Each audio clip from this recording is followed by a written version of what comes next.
Dr. Samuel Pagán, Dean of the Jerusalem Center for Biblical Studies in Jerusalem and in Lakeland, Florida.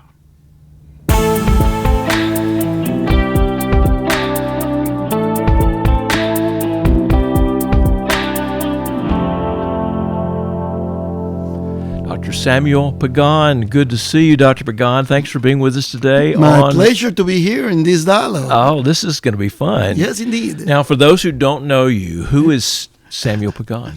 Well, what I do, my ministry is Bible translating. That's what I do every day in my life in the last 48 years. But I write books on theology, especially in biblical theology.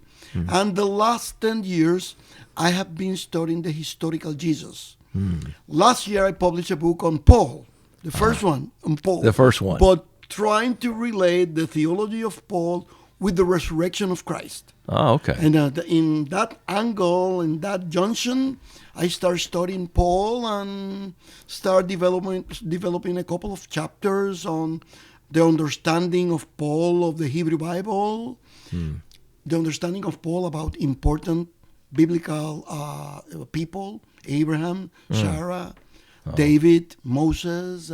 Very key. And I devote some chapters in the book of Paul on the theological contemporary implications of the teachings of Paul. Now, you're writing in Spanish. In Spanish, yes. To a Spanish audience, so Yes. those who can read Spanish ought to go find those books. Yes. And you've written about 70, 80 books? What is it? 76 books. All right, you're working on 80. Get up there, a little bit harder. In the near future. I have two that are in print in this moment. And I have a couple of books looking forward. I'm going to write a new book with my wife on the woman of the Bible. Nice. And I want to prepare 2 or 3 books on Elijah, Abraham, and Sarah. Now, your PhD is in Hebrew Scriptures. So yes. That's why we're Yeah, right. I So do. how you got to work in Hebrew, but also Greek as well? Yes. Because remember that I came to seminary, to biblical studies, from a very pragmatic understanding of life. I'm an engineer. I'm a chemical engineer, and when I arrived at the seminary, the very first lecture that I went to, it was about the Bible, and I discovered that's what I was going to look forward to study. And within 2 weeks, I discovered the importance of biblical languages. And after the first semester, the next semester, I start taking biblical Hebrew, New Testament Greek, and from that moment on, I've been studying. And you live part-time in Israel, so Yes. your modern Hebrew has got to be pretty good too. I'm not going to tell you that I'm a native speaker in Hebrew, Right. but if someone insults me, I know that I've been insulted. I know that I've been You insulted. know that you've been insulted. All right, so today we're going to talk some about Bible translation. Yes, and indeed. this podcast exists to promote the study of biblical languages. Yes. And you were talking earlier in our conversation about the fact that a lot of the people that have been involved in Bible translation are getting a bit older. Yes. And we need some new blood. A new generation of Bible scholars. Yeah. A new generation of people that study Hebrew and Greek. And the real issue, studying a language, is not only related with verbs and sentences and syntaxes. It's an understanding of culture.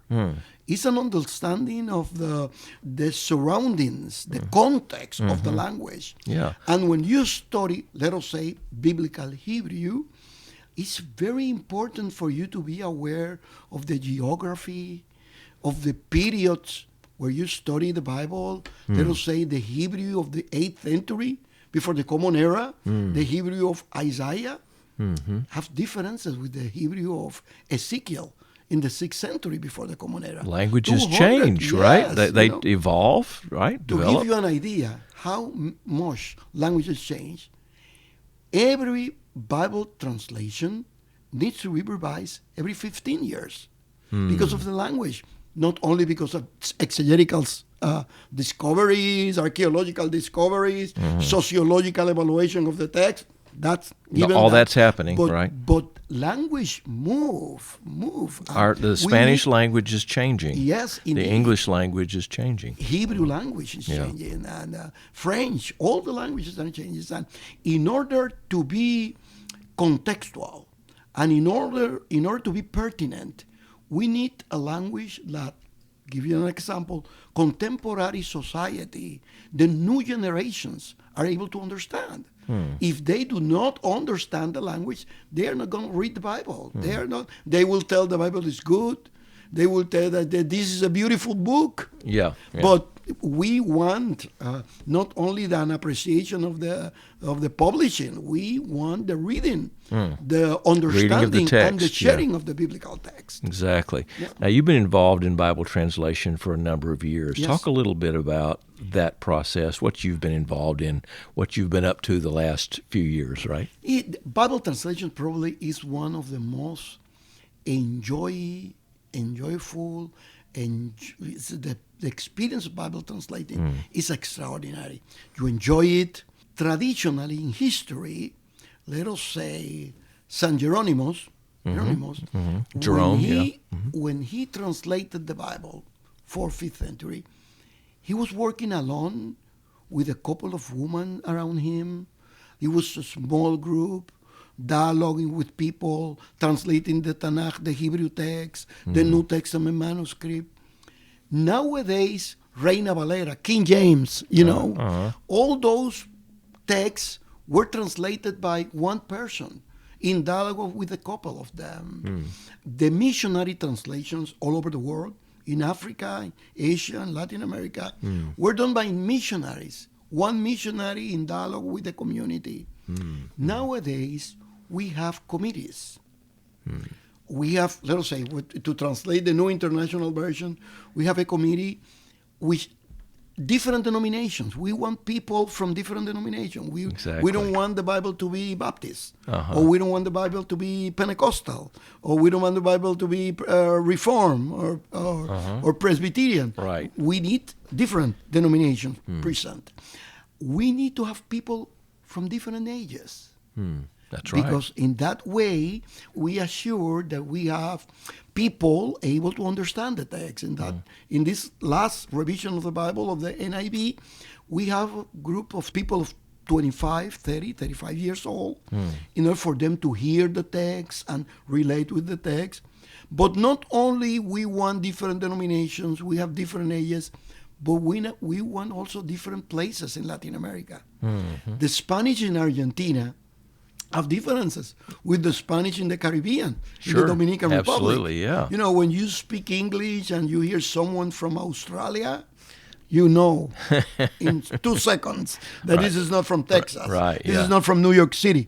I have colleagues that are able to distinguish the tone or the emphasis of someone speaking English in New York, because there are places in New York that you have an influence of Italian. Yes. There's places where you have more influence of Hebrew. There's English with influence of Spanish. And because of the tone and the emphasis and the syntactic, this is from Brooklyn, or this is from the Bronx, or whatever. And these peculiarities require from us to revise the Bible every 20 years. Well, we need younger scholars to come along, to go to Wheaton College, learn how to read Greek, learn how to read Hebrew, and become the next generation of Bible translators. Dr. Samuel Pagán, thanks for being with us today. My pleasure to be here and encouraging the students of the seminary and the university. If you learn too much today and your head is hurting, there is one sure cure. That is to share this podcast with a friend. If you've never visited Wheaton College, I hope you'll make plans to do so. We have a wonderful campus all year round. And if biblical languages are your fancy, check out the MA and the BA program at Wheaton College. You can go to wheaton.edu, look for modern and classical languages. Get started today. this is the day you want to do it, right? If you have questions or comments, if you just want to be in touch, please email us at exegetically.speaking@wheaton.edu. That's exegetically.speaking@wheaton.edu. Thanks to all those who make this podcast possible. You know who you are. Until next time, thanks for listening.